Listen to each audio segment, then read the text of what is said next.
WLNS is here for you with 6 News at 6. Don't let these winter chills catch you off guard with a surprise broken furnace or worse. It's our top story at 6. Thank you for joining us. I'm Siobhan Klepfer. Sherry has the night off. Well, as these cold temperatures continue, it's important to be aware of the risks they can bring to your home. Maintenance crews say this time of the year they start getting more calls about burst pipes and failures for heating systems. Rachel Ramsey is here for you now with ways that you can keep your home safe. Yeah, Siobhan, I spoke to a couple of companies who deal with HVAC systems and pipes, and they say the time is now to get your home prepared for the cold. Maintenance workers tell me they expect to see that big increase in calls coming up in just a few days. Winter is here, and these cold temps can kick your home's butt if you're not prepared. So, how do you keep your furnace from ending up in the graveyard? Making sure that your filter has been cleaned, and checked and replaced. Those are a big deal that can cause a furnace to overheat and short cycle. We want to make sure that if you have batteries in your thermostat that you've replaced those, because that can be a simple thing to cause the whole thing to quit. If you want to avoid overworking your furnace, Tyler Landtrip with the Meridian Company says try keeping as much heat in your home as possible by closing the garage door. Another tip? Set your thermostat rather than scheduling it. Most people run a schedule on their thermostat. In temperatures like this, it's honestly better just to set it and leave it. When the furnace is kicking on and it knows it just needs to come up 1 degree, we're not taxing that system as hard as a 5 or 6 degree change. And it's important to keep an eye on your pipes as well. Most common pipe freezes are going to be where pipes are closer to outside walls.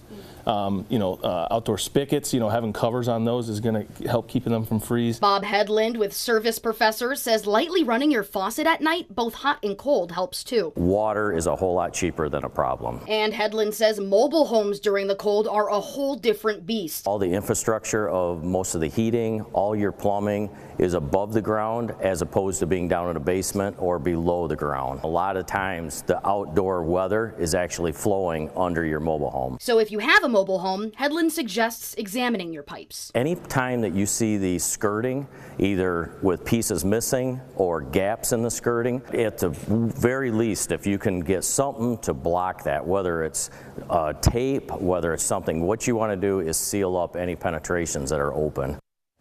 And I'm told when the cold mixes with the wind, that creates some serious pipe bursting conditions. If you feel uncomfortable with your own ability to check on your pipes and HVAC system, bring in a professional to check. Siobhan, back to you. Thank you, Rachel. And if you or your family need some place to escape the cold, the city of Lansing has extended its Code Blue through tomorrow morning. Under a Code Blue, shelters expand their capacity and hours to accommodate people who need a place to stay warm. CATA is also offering free rides to those shelters. You can find more information on our website, WLNS.com. We have an update now to a story we told you about last night. It's about a man who was the administrator for the Shari Zedek congregation in East Lansing and a producer here at 6 News. We have now learned Mark Silberstein has had his employment terminated at both places. This follows felony charges after police and prosecutors say he tried to meet an underage person for sex. Court documents we obtained today show the 15-year-old that Silberstein thought he was talking to was actually a detective with the Eaton County Sheriff's Department. Several mid-Michigan schools are dealing with the aftermath of cyber attacks today. Taryn Simmons spoke with one of the districts and an expert on what information was breached. Taryn, what did you find out? Siobhan, I spoke to Waverly Community Schools who say they use the app PowerSchool. The app keeps track of students' grades and other information like addresses and phone numbers. A director of teaching and learning at the district says they're still learning details of what information was breached. This is the sign of the times that we live in, and everything we put on the internet is susceptible to things like that. We do our best to make sure from our perspective we can protect our students and our families. Chris Huff with Waverly Community Schools says they're still trying to figure out how the breach happened. People can be assured that the information that is in PowerSchool is basic directory information. addresses, phone numbers, but not social security numbers or bank accounts or anything like that. He says PowerSchool told them their leaked information wouldn't be found on the internet. Many other schools across mid-Michigan use the app as well, like Okemos, Holt, and Bath. They are informing parents about the breach. Tom Holt, a professor at Michigan State University, says it's hard to exactly say what information was leaked. Is this FERPA protected information, sort of federal education privacy information? Is there potential health information in this? We don't know. The expert recommends school districts find cybersecurity resources to protect them from breaches like this. A lot of public resources that are available through entities like CISA. The Department of Homeland Security operates the CISA organization that has a ton of material out there for small businesses, for school districts, for these kind of targeted populations to engage in better cybersecurity preparedness. Holt says the IP addresses involved in the cyber attack were traced to Ukraine, but it doesn't mean a Ukrainian hacker was at fault. Siobhan, back to you. Thank you, Taryn. Speaking of schools, classrooms in the capital area are getting new trauma kits to be ready in case of violence. The Charlotte Police Department says those kits are being provided through a federal grant program. First responders tell 6 News while police and fire crews can respond to an emergency situation, immediate first aid from people in the school is crucial. It takes 3 to 5 minutes to bleed out completely. If you get injured in a major artery, we're simply not going to be there quick enough to stop the bleeding. Something that we have to rely on, what we call our zero responders. The zero responder is that person that is there at ground zero. That's that person that is maybe next to you. Truly, these zero responders can save more lives than what we can. The Charlotte Fire Department says the trauma kits will be available in most classrooms around the Tri-County area, and one of its patrol vehicles will also store mass casualty bags. The Canadian plastics manufacturer Markdom International has announced its first U.S. location will be located in Charlotte.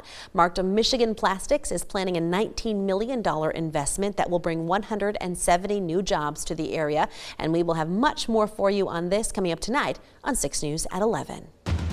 From Storm Tracker 6, this is Weather First, sponsored by Auto Owners Insurance. Simple human sense. Widespread snow is set to return to mid-Michigan late tonight, more so into tomorrow morning, and will be with us throughout much of the afternoon hours. So if you have plans travel-wise tomorrow, even during the midday hours could get a little dicey, and then tomorrow afternoon, that's when I think things may begin to go downhill for us. Not going to be a huge snow, but it is going to be enough to cause some problems. We've certainly got the cold temperatures out there, so obviously whatever snow we see will have no problem sticking on area roadways. In terms of that snowfall on the ground tomorrow morning as you're heading out, probably very little. In fact, it probably won't even be snowing by 6 or 7 o'clock. But then as the morning hours wear on, the snow starts to come down. By noontime, we're looking at some light accumulations and then a general 1 to 3 inches once we get towards 4, 5, 6 o'clock in the evening. Winter Storm Severity Index, this is not going to be a huge event for us. This is a level 1 to maybe a level 2 with some minor impacts around the region. But on area roadways, of course, it doesn't take much snow to create some slippery travel, so just use caution out there tomorrow afternoon. Over the next 6 days, notice to our west, some red showing up. That's going to be some lake effect. When 6 days worth of snow, now you're talking about 1 to 3 plus a system on Sunday and Monday as well. So eventually we may have 4, 5, or 6 inches of total accumulation. System number 1, though, it's a general 1 to 3 inches. No one area really favored over another in terms of slightly heavier snow. Little blips of darker blue show up, indicating maybe someone gets 3, 3.5 inches of accumulation. It's generally centered right across mid-Michigan. UP and northern lower Michigan will have to wait for some lake effect to start to crank up. For us, it's going to be this storm system, and it's centered right over the mid-Michigan area. Our satellite and radar shows quiet conditions for now, but as we look at precision cast through tomorrow morning, as this trough begins to swing in from the west, moisture begins to stream northward. So probably 8, 9, 10 o'clock in the morning, snow begins to break out. We'll have a steady light snow through the afternoon and the evening hours. The system will begin to depart quickly Friday evening. We'll see improving improving conditions overall Saturday morning. It's still a flurry or snow shower possible, and then a mix of clouds and sunshine as we head through Saturday afternoon. Temperatures cold. We're sitting in the lower 20s outside. Wind chills running in the teens and 20s. We're getting kind of used to this now, like a broken record. The cold air is just going nowhere. McLaren, we're at 24 degrees after a low this morning down to 7. If you were out a few moments ago, it was a beautiful sunset in Grand Ledge. 22 the current temperature, 3 the morning low, daytime high up to 27 degrees. Still some beautiful color on the horizon in Jackson. Temperatures at 22. Morning low of 4 this afternoon. We made it up to 26 degrees. And our final stop in Hillsdale. Temperatures holding at 23 after a morning low down to 6. For tonight, overnight low dips down to 16 degrees with clouds increasing. Then for tomorrow, snow breaks out during the mid-morning hours. We'll have light snow tomorrow afternoon. Mid-20s on the way and breezy, so a little blowing of that snow. Weather aware day because of that afternoon commute tomorrow. More snow showers Sunday and Monday. More snow showers Tuesday and Wednesday.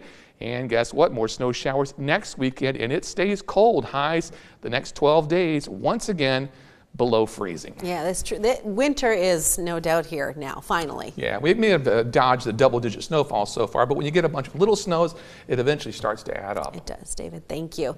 But coming up, from cold to fire, deadly wildfires are burning around Los Angeles. We're going to hear from some people with ties to mid-Michigan coming up right after the break, so stay tuned. You're watching 6 News at 6.